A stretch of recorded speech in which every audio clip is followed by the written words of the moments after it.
In 2010, Japanese TV giants controlled the world. Sony, Panasonic, Sharp, unbeatable. Or so it seemed. For decades, these brands set the standard for quality and innovation, filling living rooms across the globe with their premium televisions. Their products defined modern electronics, and their dominance was rarely questioned. But by 2020, an unknown Chinese company, Hisense, had pulled off the unthinkable, dethroning the kings of an entire industry. How did they do it? And why didn't Japan's legendary innovators see it coming? To understand this seismic shift, we need to look back at how Japan built its empire in the first place.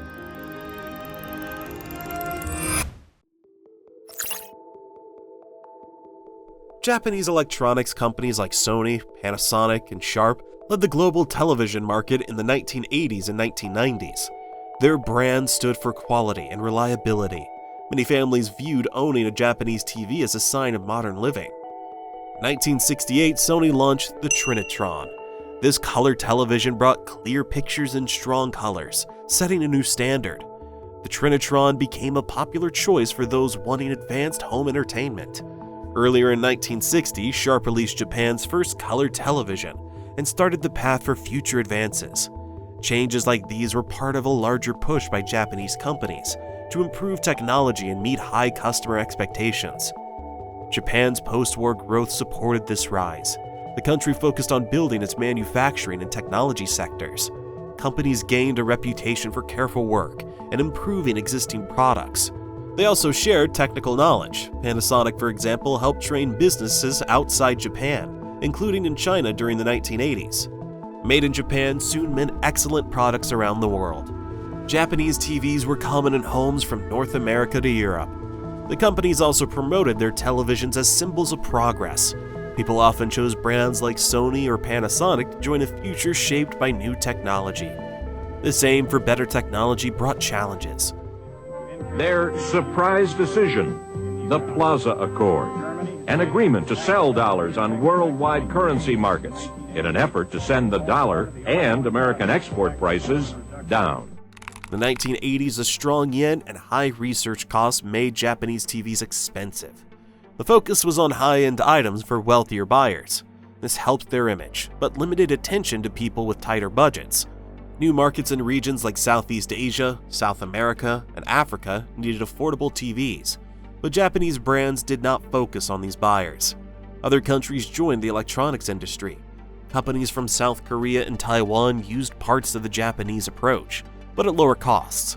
They offered similar products for less money. Despite this, Japanese brands stayed with their premium strategy. Over time, this confidence became a weakness. As the market changed, Japanese companies kept working on improving their established products and brand image. They did not answer the need for lower-cost televisions, leaving space for others to enter.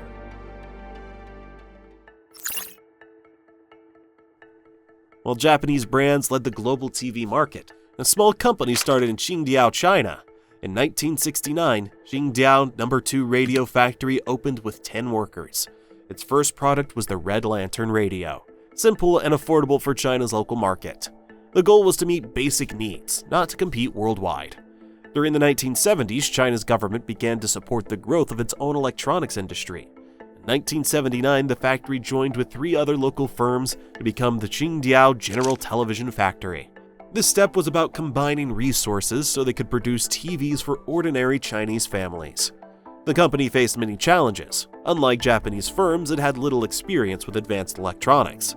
Instead of inventing new products from nothing, the team watched and learned from established companies. They brought in ideas and skills suited to local needs. In 1984, the factory partnered with Panasonic, sending staff to Japan to learn color TV design and manufacturing. The company produced its first 14-inch color TV that year, prioritizing careful progress over rapid change. The company's main method was reverse engineering. They took apart Japanese TVs to see what worked, what was needed, and what could be left out to save on money. They aimed for useful, low-cost products. Unlike Japanese brands, they didn't focus on high-end buyers. The business became known as Hisense. Hisense knew it couldn't compete for wealthy customers. Instead, it made TVs for working families, in markets where price and basic features came first. Hisense TVs started to appear in homes in Asia and Africa. Hisense leaders watched what buyers wanted, especially in markets with few choices. They improved their TVs based on real feedback and made them practical and accessible. For many, a Hisense TV was not just cheaper, it was the only option. This focus built trust with customers who felt ignored by larger companies. By the late 1990s, this steady approach paid off. While Japanese companies stayed with high-end buyers, Hisense grew in markets where prices mattered. Their TVs were known for lasting quality and good prices, becoming common where buyers didn't choose expensive brands. The sell-off will continue on Wall Street. Soaring gas prices, falling home prices, and rising unemployment. What kind of The recipes? 2008 financial crisis changed the global television market. As the economy slowed, people spent less and became careful about buying expensive electronics. Premium TVs from Japanese brands like Sony, Panasonic, and Sharp began to seem like luxuries. These companies found fewer buyers willing to pay the high prices. Japanese firms stayed with their old approach. They focused on bigger screens, better image quality, and new designs. Sony marketed high-definition displays.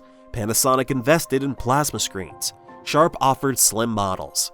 But most buyers were now looking for good value, not premium features. The Japanese strategy missed this shift. Their sales dropped. People, especially in emerging markets, were less concerned with having the latest technology. Many only wanted a television that worked well, lasted, and fit their budget. Hisense had already been working with these buyers in mind. When the crisis hit, Hisense was ready. Its TVs were practical, reliable, and much cheaper than Japanese brands. Hisense didn't try to offer every premium feature. It focused on what most families needed, at a price they could pay. Japanese companies find it hard to change direction.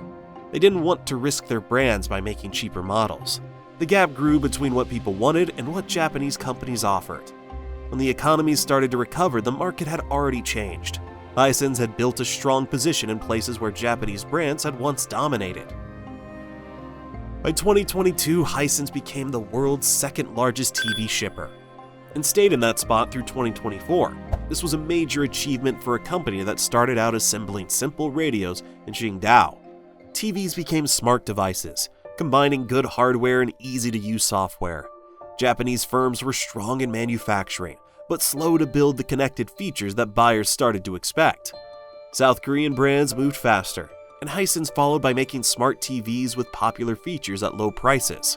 This strategy matched the needs for regular families looking for value. A key moment for Hisense came in 2017, when it bought most of Toshiba's TV business for $113 million and quickly turned it around. This move gave Hisense access to new brands, factories, and sales channels in important markets. Toshiba, once a leader in Japan, helped Hisense expand its reach.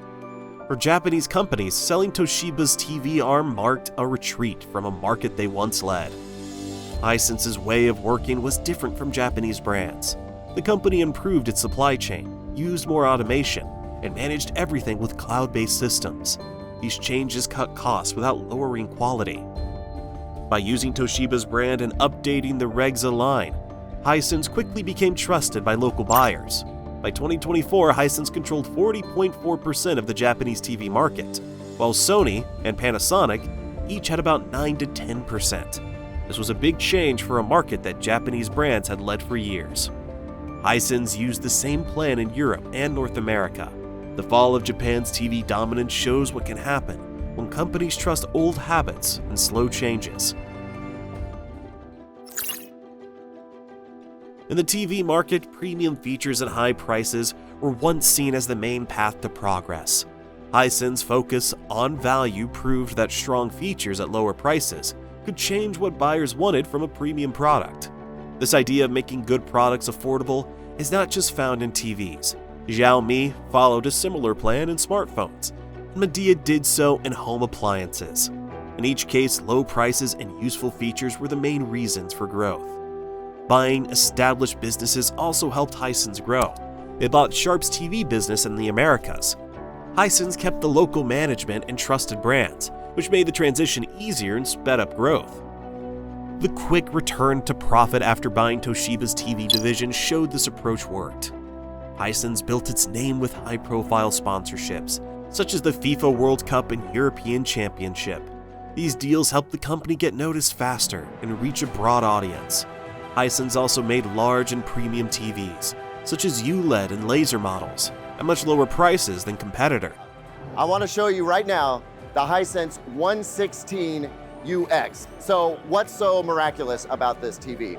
It is the first mini RGB mini LED TV that we've seen. Now, it's a 116-inch mini LED LCD, costs much less than similar products. By 2025, Hisense led the global laser TV market with nearly 70% market share. Disruption comes not just from new technologies, but from making those technologies available. Hisense's story shows that even the best products must be at a price people can pay, or they risk being ignored.